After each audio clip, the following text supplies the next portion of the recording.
Hello students, ये आज का जो वीडियो है this is the third video in the matrix guidance programme series. और इस वीडियो में हम बात करने वाले हैं कि आजकल आपने देखा होगा कि बहुत सारे जो स्कूल्स हैं, कोचिंग इंस्टीट्यूट्स हैं, वहाँ पे जो बच्चों की जो एडवांस प्रिपरेशन है, कई जगह पे इसको प्री फाउंडेशन बोला जाता है, some places also call it foundation, वो काफ़ी जल्दी स्टार्ट हो जाता है।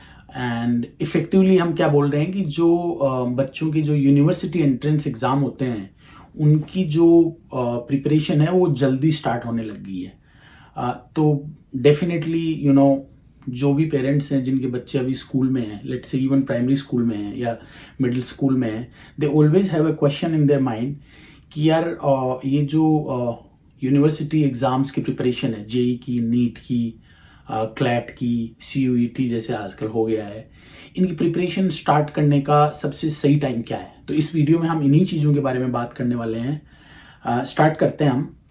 तो हम अपना डिस्कशन करते हैं उससे पहले एक बार हम थोड़ा सा ना क्रोनोलॉजी देख लेते हैं कॉम्पिटिटिव एग्जाम्स की प्रिपरेशन की, कि पास्ट में ये सब जो प्रिपरेशन है ये किस तरह से होती आई है। इसको समझने का सिंपल तरीका ये है कि 80s 70s 1990 से पहले तक इंडिया में ऐसा कोई कॉम्पिटिटिव एग्जाम्स का ना कोई अलग से प्रिपरेशन करने का एज सच कोई सिस्टम नहीं था। बहुत dedicated preparation is what I am talking about, extremely structured जो प्रिपरेशन है इसका 1990s से पहले कोई ऐसा सिस्टम नहीं था। और इसका कारण बहुत सिंपल था कि एजुकेशन जो थी उसका रीच इतना था ही नहीं। मतलब जो बहुत अच्छे सिटीज़ में बहुत कम लोगों को जो एकदम एडवांस्ड स्कूल एजुकेशन है और जो कॉम्पिटिशन है उनके बारे में पता होता था। तो इतना कंपटीशन था नहीं कि आप इसके बारे में बहुत जल्दी से स्टार्ट करो, ठीक है। बट 90s की स्टार्टिंग में एक तरह से कोचिंग का सिस्टम स्टार्ट हुआ। एंड उस टाइम जो स्टैंडर्ड सिस्टम था यूनिवर्सिटी एग्जाम्स की प्रिपरेशन, जैसे आईआईटी की प्रिपरेशन, पीएमटी होती थी उस टाइम, पीएमटी की preparation that was after class 12। आपने अपने आसपास में भी, if you are in age range of 30 to 40 और even 45, what you must have seen is कि पहले बच्चे 12th क्लास तक स्कूल में पढ़ते थे and they would go to Kota और some other place, Delhi, Patna, और if you are in south India में भी Hyderabad, Chennai etcetera, for their coaching class preparation for 1 year। तो हम क्या बोल रहे हैं कि 90 से लेके और वो जो टाइम पीरियड था उस टाइम पीरियड में ये जो प्रिपरेशन है ये 12th के बाद स्टार्ट होती थी। फिर धीरे धीरे कंपटीशन बढ़ता गया।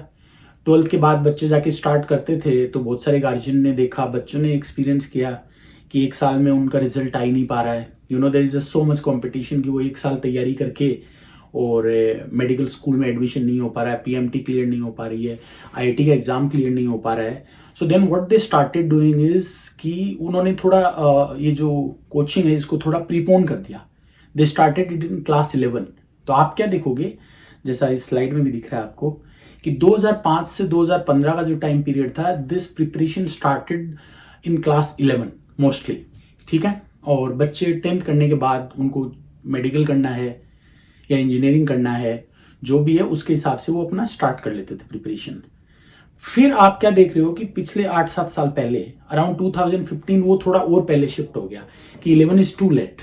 अब उसके बाद बच्चों ने क्या देखा कि बच्चे जो हैं वो कुछ जगह पे 9-10 से ही उन्होंने प्रिपरेशन करना स्टार्ट कर दिया है। तो अगर उन्होंने 9-10 से स्टार्ट कर दिया है तो जो 11th-12th में स्टार्ट कर रहे हैं वो डेफिनेटली लेट हो गए, उनको जोर आ रहा है 12th के साथ अच्छी यूनिवर्सिटी में एडमिशन मिलने में, ठीक है। तो ये जो ट्रेंड है जो पहले 12th के बाद था, फिर वो 11th-12th के टाइम था, वो 9-10th में आ गया। और अभी आप आजकल क्या देखते हो कि ये जो ट्रेंड जो 9th से स्टार्ट हो रहा था ये और जल्दी आके ये ग्रेड 6, 7, 8 तक आ गया है, राइट। और मैं कैसे बोल रहा हूँ कि ये ग्रेड 6, 7, 8 में आ गया, इसका बहुत सारा एग्जाम्पल है। अभी जो इस साल की जो फिजिक्स ओलंपियाड के जो एग्ज़ाम है उसमें आप देखोगे कि कई बच्चे हैं उसमें, जो फिजिक्स ओलंपियाड का जो एग्ज़ाम होता है उसमें class 11 and class 12, grade 11 and grade 12 equivalent physics आती है आईआईटी जेईई लेवल की, and even more difficult than that. और उसका जो इंटरनेशनल कंपटीशन हुआ है उसमें कुछ बच्चे ऐसे हैं जो अभी ग्रेड 9 एंड 10 में हैं और उन्होंने उस कंपटीशन में मेडल लिया है, राइट। तो अगर 9th क्लास का बच्चा जो 12th तक की एग्जाम में ऑल इंडिया लेवल पे हो रही है, जिसमें सारे 12th के बच्चे पार्टिसिपेट कर रहे हैं, बहुत सारे कर रहे हैं, उसके बाद भी वो वहां से मेडल ला रहा है, इसका मतलब क्लियर है कि उसने प्रिपरेशन सारी बहुत पहले स्टार्ट कर दी। And we are seeing this trend more and more over last few years. तो ये प्रिपरेशन बहुत पहले आ गई है, ठीक है। तो डेफिनेटली हम क्या देख रहे हैं कि जो टाइम था, जो 12th के बाद से स्टार्ट हो रही थी, वो 11th 12th में स्टार्ट होना शुरू हुई, वो 9th 10th में हुई, और अब वो और पहले हो गई है। तो इसका सही टाइम क्या है, इस पर अपन बात करते हैं।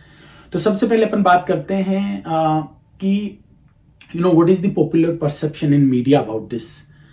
तो वो बहुत क्लियर है, जैसा कि आप देख रहे हो। जो पॉपुलर परसेप्शन है कि जल्दी स्टार्ट करने से बच्चों पे प्रेशर बढ़ता है बहुत सारा। जब बच्चे 6-7 ग्रेड में होते हैं, 10-12 साल के होते हैं, उस टाइम से ही उनको ये इतना एक्स्ट्रा बर्डन क्या हमें उनको देना चाहिए, डेफिनेटली ऐसे लगता है हमें, और कि नहीं देना चाहिए। तो डेफिनेटली ये एक परसेप्शन है। द सेकंड परसेप्शन इज कि इससे बच्चे पे एडिशनल प्रेशर आता है। एडिशनल इन द सेंस कि बच्चा स्कूलिंग तो ऑलरेडी कर रहा है, वेदर इंटरनेशनल बोर्ड है, सीबीएसई है, जो भी बोर्ड एग्जाम है, वो तो प्रेशर है ही, और उसके अलावा बच्चे पे आप यहाँ पे एक और प्रेशर लेके आ रहे हो कि उसको आगे की जो कॉम्पिटिटिव एग्जाम्स हैं उनकी प्रिपरेशन के बारे में अभी से सोचना है। और जो तीसरा, और जो मेरे को लगता है एक्चुअली बहुत ही इंपॉर्टेंट पॉइंट है, वो ये है कि बच्चा अगर जल्दी ये प्रिपरेशन स्टार्ट करता है तो उसके पास एक्स्ट्रा करिकुलर एक्टिविटीज़ के लिए टाइम ही नहीं बचता है, राइट। बच्चे को डिबेट में पार्टिसिपेट करना है, they want to explore their interest in sports, there are many other activities in schools, right. Annual programs में there could be dance events, there could be singing, some students have interest in painting, it could be drawing, there can be n number of things where students might explore their interests. But if they are engaged in schooling, and with schooling they are also trying to participate in a pre-foundation program, then there is a little time left to explore all these interests. तो ये भी एक issue है बच्चों के लिए। तो ये तो अपने को मीडिया में ये इधर उधर से सुनने में मिलता है काफ़ी। But if you ask me, if you ask us at matrix, हमें ऐसे लगता है कि ये जो अर्ली स्टार्ट है, इसमें पॉजिटिव नेगेटिव दोनों हो सकते हैं आपके लिए। And what I mean by that is, I am going to talk about this one in detail. But जो सबसे पहले जो चीज़ है वो ये है कि बच्चे को प्रिपरेशन कब स्टार्ट करनी चाहिए। It is a function of that student's potential and interest both. मतलब ये कोई ऐसा डिसीजन नहीं है कि I can tell you today कि भाई ये you should start in class 11, or you should start in class 9, or you should start in class 6. There is no one answer. You should probably talk to the teachers who know that student, who know that your child's aptitude. They can tell you better what is the right time to start. पहले अपन ये समझते हैं कि इसके फायदे क्या हैं और नुकसान क्या है। What are the positives and negatives of starting early? तो पॉजिटिव में देखो, सबसे पहला तो ये है कि अगर बच्चा जल्दी स्टार्ट करता है ना, then they can truly aim for top results, top universities, top ranks in their college entrance exam such as IIT, CLAT, JEE, NEET, ये सारे एग्जाम्स में। और ऐसा मैं क्यों बोल रहा हूँ, बिकॉज इट्स अ फैक्ट।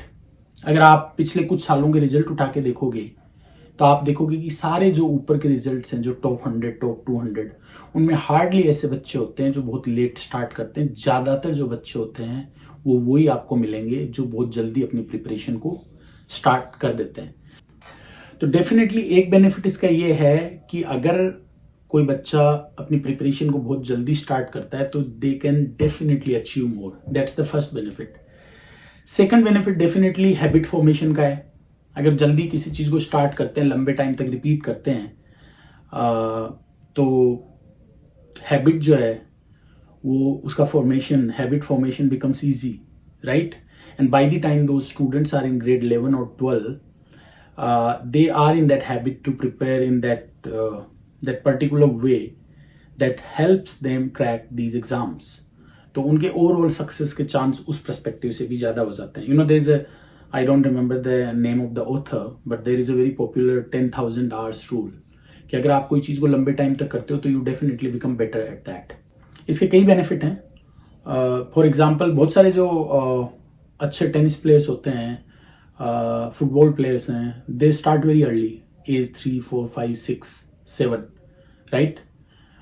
तो there is nothing wrong in starting early, it helps in habit formation. और वो बाद में डिसिप्लिन लाने में हेल्प करता है, which enhances your chance of getting great results, right.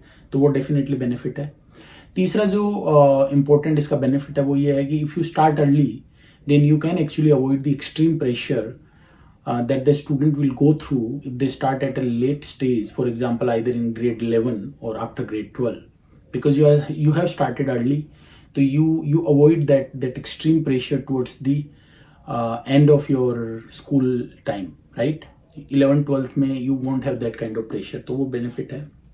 Finally जो फोर्थ बेनिफिट है जो मेरे को जो लगता है वो ये है कि this early preparation help student identify there interest in a very nice way. And what I mean by that is बहुत बार स्टूडेंट्स होते हैं वो ग्रेड 10 के बाद सब्जेक्ट लेके प्रिपरेशन स्टार्ट कर देते हैं, उनको उस टाइम पता ही नहीं होता है उन्हें कौन सा सब्जेक्ट अच्छा लगेगा, क्योंकि उन्होंने तो अभी तो स्कूल के हिसाब से सारी चीज़ें पढ़ी हैं, तब उनको मैथ्स भी अच्छी लगती है, बायो भी अच्छी लगती है, you know they also like commerce arts everything, और वो उसके हिसाब से अपना एडमिशन ले लेते हैं। फिर उनको 1-1.5 साल बाद या 6 महीने बाद पता लगता है कि यार I don't really like this subject, you know I want to switch it, but by that time it's too late.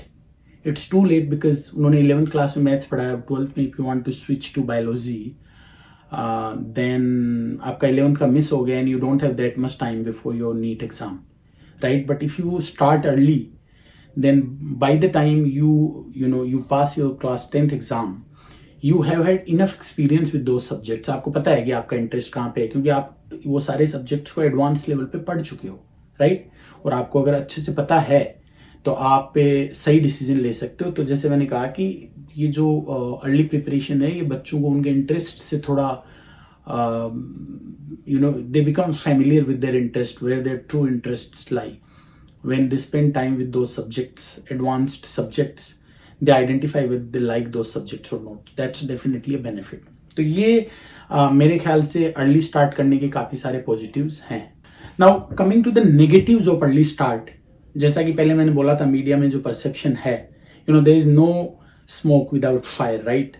तो मीडिया में अगर ऐसा कोई परसेप्शन है then there should be good reasons that perception exist. And what are the reasons that we have in this particular scenario is, अगर कोई बच्चा बिना गाइडेंस के ये सब प्री फाउंडेशन और ये एक्स्ट्रा स्टडीज कर रहा है ना, तो डेफिनेटली उनके ऊपर जो प्रेशर है बहुत ज़्यादा बढ़ेगा। बिकॉज क्या होगा कि बच्चा 6 घंटे की स्कूलिंग कर रहा है and then over and above that उसको आप 3-4 घंटे कुछ और चीज़ें करा रहे हो, then it becomes too hectic. जो अच्छे प्रोग्राम्स होते हैं and I will specifically talk about what we have at Matrix pre-foundation, जो अलग अलग तरह के प्रोग्राम्स हैं। You need to understand कि बच्चा जो है वो उतना ही टाइम स्पेंड करेगा पढ़ाई पे जितना एक नॉर्मल बच्चा स्कूल में कर रहा है। You just have to modify your program in such a way कि बिना उस बच्चे पे प्रेशर बढ़ाए बिना आप उसका जो एग्जाम प्रिपरेशन पे जो फोकस है वो बढ़ाओगे, राइट? इसका क्या मतलब है कि आप उसकी जो नॉर्मल स्कूलिंग के अलावा नहीं होगा प्री फाउंडेशन कभी भी। It's an integrated approach. आप उसके स्कूल का जो करिकुलम है उसमें से वो एलिमेंट को कट करोगे, you will remove those elements which are not extremely important, and उनकी जगह पे आप एक प्रॉब्लम सॉल्विंग फ्रेमवर्क लेके आओगे, उनकी जगह पे आप एक एप्टीट्यूड डेवलपमेंट प्रोसेस को इंट्रोड्यूस करोगे कि वो बच्चा उतना ही टाइम स्पेंड करते हुए जितना उसके साथ वाले बच्चे जो केवल स्कूल में पढ़ रहे हैं वो कर रहे हैं, उतना ही टाइम स्पेंड करते हुए वो आगे के जो एग्जाम्स हैं उनकी बहुत इफेक्टिव प्रिपरेशन के लिए प्रैक्टिस कर रहा है। Are you getting my point? This is the most important point. Pre foundation programme, because now there is a demand in parents and they are being offered left, right and centre by many establishments, and it's a good thing because over time they will definitely learn. But what you need to understand is, before they have that expertise to actually implement that pre-foundation program, अगर आप उनके पास वो expertise नहीं है और आपका बच्चा वहाँ पे जा रहा है, that's a huge negative। क्यों? उससे आपके बच्चे का जो डेवलपमेंट है वो खराब होगा, उन पे प्रेशर बढ़ेगा, वो ना स्कूल की प्रिपरेशन अच्छे से कर पाएंगे और ना वो जो अपना एडवांस प्रिपरेशन जिसकी होप में उनको ये सब करवा रहे हैं उसकी कर पाएंगे। तो what is most important thing is, और जो सबसे बड़ा नेगेटिव भी हो सकता है कि do not indulge in a pre foundation programme, do not let your kid be a part of any such programmes where those who are providing the programs do not have the expertise for it. So that is very important. तो ये एक ध्यान रखने वाली चीज़ है. और second जो चीज़ है वो है कि this entire pre foundation programme, जैसे हम सिंगापुर मॉडल की भी बात कर रहे थे कि there is a express school, there is a normal school and there is a trade school. 3 तरह की स्कूलिंग की हम बात कर रहे हैं. तो this programme is for gifted learners जो थोड़े एकेडमिकली एडवांस्ड है. I am not talking about all the students are equal. Every student will do something beautiful with their life. They will achieve great things. But everybody may not achieve great things in the field of academics. तो जो pre foundation की हम बात कर रहे हैं, that is for academically strong students. आप being a parent, आप भी जानते हैं कि आपका बच्चा academically कैसा है. अगर वो बच्चा academically एक minimum standard से ऊपर है, he doesn't have to be an Einstein, he or she, right? ऐसा नहीं है कि it's only for top 5%. But अगर बच्चा स्ट्रगल कर रहा है स्कूल में, उसके बिल्कुल भी उससे कुछ नहीं हो रहा है, then do not involve them in pre foundation programme hoping कि अगर वो एक्स्ट्रा पढ़ेंगे तो स्कूल तो कर ही लेंगे. That will not happen. उससे क्या होगा, उससे उनसे जो नॉर्मल स्कूल भी नहीं हो रहा है अच्छे से, वहाँ भी अच्छा स्कोर नहीं आ रहा है, तो वो प्री फाउंडेशन प्रोग्राम में भी अच्छा नहीं कर पाएंगे और उससे वो बच्चे और डिमोटिवेट हो जाएंगे. तो ये जो दूसरा इंपॉर्टेंट है, तो ऐसे बच्चों के लिए pre foundation programme will not help. That is something that you should keep in mind. अगली चीज जो मैं बताना चाहता हूँ, जैसे मैंने अभी सिंगापुर वाले सिस्टम को बात की थी कि ये जो इंडिया तो देखो बहुत कॉम्पिटिटिव कंट्री है. We are a country of more than 140 crore people, right. अभी थोड़े टाइम पहले न्यूज़ आया था कि we have become the largest country in the world in terms of the population. हम तो एक बहुत बड़ी कंट्री के पार्ट हैं.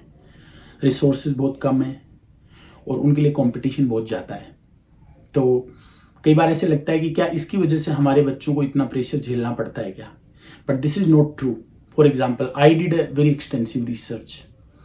या आप इस स्लाइड पे देख सकते हैं, या आप सिंपल सर्च करेंगे secondary education system in Singapore, then you will get this page on Wikipedia. आप देखेंगे कि वहाँ पे जो स्कूल एजुकेशन का जो सिस्टम है, उसमें क्लास 5 प्राइमरी स्कूल के एंड पे देर is a primary school living examination, PSLE. और उसके बाद उनके जो सेकेंडरी स्कूल हैं वो 3 तरह के हो जाते हैं. एक है एक्सप्रेस स्कूल, दूसरा है नॉर्मल एकेडमिक स्कूल और तीसरा है नॉर्मल टेक्निकल स्कूल. आप इनको इस तरह से सोच सकते हैं कि जो एक्सप्रेस स्कूल है that is for those students who do best in that examination. जो एकेडमिकली सबसे स्ट्रॉन्ग बच्चे हैं उनके लिए एक्सप्रेस स्कूल है. उनको चीज़ें फास्ट पढ़ाई जाती हैं. द आइडिया इज कि वो बच्चे जल्दी कवर कर सकते हैं चीज़ें और वो जल्दी से जल्दी यूनिवर्सिटी चले जाएं. दूसरा जो नॉर्मल स्कूल है वो नॉर्मल पढ़ाई होती है. वहाँ पे द आइडिया इज स्टिल कि बच्चे यूनिवर्सिटी जाएंगे बट वो इतना तेज नहीं पढ़ पा रहे हैं, उनको धीरे धीरे कराओ आराम से. और तीसरा जो टेक्निकल स्कूल की मैं बात कर रहा हूँ, this is a trade school. Trade school आप समझते हैं, जैसे ITI हो गया, जैसे इलेक्ट्रीशियन हो गया, प्लम्बर हो गया, है ना, फिटर हो गया, इस तरह की चीज़ें. कि ये जो बच्चे हैं उनका पोटेंशियल देख के ऐसे लग रहा है कि इन बच्चों के लिए यूनिवर्सिटी में not be the best way in terms of education. कि ये इनको हायर डिग्रीज करा के मतलब नहीं है, ये बच्चे उतना नहीं कर पा रहे हैं, तो उनकी स्कूलिंग 6 क्लास से ही वैसी हो जाती है. तो आप समझ रहे हैं मैं क्या कहना चाह रहा हूँ कि एजुकेशन जो है उसमें स्कूल में 6 क्लास से स्ट्रीम हो जाते हैं बच्चों के लिए. कि जो गिफ्टेड बच्चे हैं उनको अलग तरह से पढ़ाया जा रहा है, एडवांस पढ़ाया जा रहा है, फास्ट पढ़ाया जा रहा है. नॉर्मल बच्चों का अलग तरह से है और जो बच्चे स्ट्रगल कर रहे हैं उनका जो सिस्टम है वो एकदम अलग हो गया, राइट. 3 अलग अलग सिस्टम बन गए हैं. तो एक तरह से ऐसा नहीं है कि हम जो ये जो 6-7 क्लास से जो हम ये एडवांस स्टडीज की बात कर रहे हैं, this is not unique to India because of the competition. It is quite prevalent across many other countries as well. The other example is आप जर्मन एजुकेशन सिस्टम के बारे में पढ़ लो.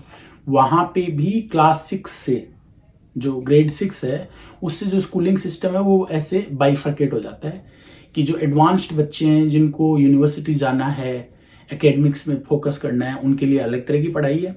और जो बाकी जो बच्चे हैं जिनको ट्रेड में जाना है, टेक्निकल जैसे इलेक्ट्रीशियन है, फिटर है, कि इनको डिग्री वाली पढ़ाई नहीं करनी है, उनके लिए जो स्कूलिंग है वो अलग तरह से हो जाती है. और भी बहुत सारी यूरोपियन कंट्रीज में ऐसा है. We will not take example of all the countries because ये वीडियोज ऑलरेडी भी काफ़ी लंबा हो गया है, तो आपका ज़्यादा टाइम नहीं लेंगे. But all I am trying to say here is कि there is a merit in ensuring that जो क्लास 6-7 से जो हम बच्चों की पढ़ाई करा रहे हैं वो पढ़ाई सारे बच्चों की स्कूल में एक सी ना होके, and there is a tier system कि जो बच्चे फास्ट हैं उनके लिए हम एक अलग सिस्टम रखें, जो बच्चे अपने नॉर्मल बच्चे हैं जिनको हम चाहते हैं कि वो एक बहुत ही स्टैंडर्ड अच्छी तरह की पढ़ाई उनको मिले सारे तरह के एक्स्ट्रा करिकुलर एक्टिविटीज़ के साथ, वो अलग रहे। और जो एक सपोर्ट जो जिनको एक्स्ट्रा चाहिए, जो बच्चे स्ट्रगल कर रहे हैं उनके लिए सिस्टम जो है वो अलग होना चाहिए। ये it's a good progressive way in terms of schooling. अब लास्ट जो पेज है, I will definitely talk about what we have at Matrix. हमारी जो थॉट प्रोसेस है वो क्या है, तो ये एक तरह से समरी की तरह है जो नेक्स्ट सेक्शन है इस वीडियो का। It's actually in the best interest of both students and parents and teachers, in everyone's best interest to start as early as possible. जितना जल्दी स्टार्ट करो that is good for us. However, जो हम early start, जो pre foundation, इन चीज़ों की बात कर रहे हैं ये बहुत अच्छे गाइडेंस में होनी चाहिए, अदरवाइज इट माइट बैकफायर। इसके बेनिफिट होने के बजाय हमें इसके नुकसान हो सकते हैं, ठीक है, this is important. Pre foundation या अर्ली फाउंडेशन का जो डिसीजन है, it should not be dependent on parents ambition. अगर पेरेंट्स ये चाहते हैं मेरा बच्चा ये करे ये करे ये करे, उसके बेसिस पे डिसीजन नहीं होना चाहिए। This decision should be based on a student's potential and interest, that's the third factor. And जैसे मैंने आपको बताया कि this multi tier system is a good system. Matrix का जो हमारा जो सिस्टम है उसका मैं आपको बता सकता हूँ व्हाट वी डू। हमारे पास there is AJM batch which is advanced JEE and medical preparation in the senior middle classes, class 8, 9, 10th में, that is the most advanced batch. Then there is an excellent batch which is again extremely advanced batch. Then there are N batches which are again advanced batches but not as advanced as excellent batches. There are standard school CBSE batches, and finally there is a different kind of batch which we call extra support batch, which is for those students who struggle with academics. तो ये जो इस तरह के 5 अलग अलग तरह के हैं, of course it is very difficult for us. एक तो 5 सेक्शन है, उनको पांचों को एक ही तरह से कराना है सब कुछ, there is a standardised factory system जो काफ़ी जगह होता है, that's very easy to implement. सबको एक ही किताब पढ़ानी है, एक ही तरह से टेस्ट लेना है सब, बट उसकी जगह अगर आप 5 बैच को 5 अलग अलग तरह से कराओ, सब बच्चों के अलग बुक्स हैं, सब बच्चों का अलग करिकुलम है, सब बच्चों के अलग टेस्ट हो रहे हैं, सब बच्चों के अलग मार्क्स आ रहे हैं, सब बच्चों के टीचर्स भी अलग हैं, तो it's a very difficult system to implement. But हमें ऐसे लगता है कि इस सिस्टम का काफ़ी बेनिफिट भी है। तो that is what we have at Matrix, that is the system that we follow. इसके अलावा हम एक चीज़ और करते हैं, ऐसा नहीं है कि एक बच्चा आ गया उसका पहले दिन जो बैच है, जिस सिस्टम में हमने उसको ले लिया उसका ज़िंदगी भर वही सिस्टम रहने वाला है।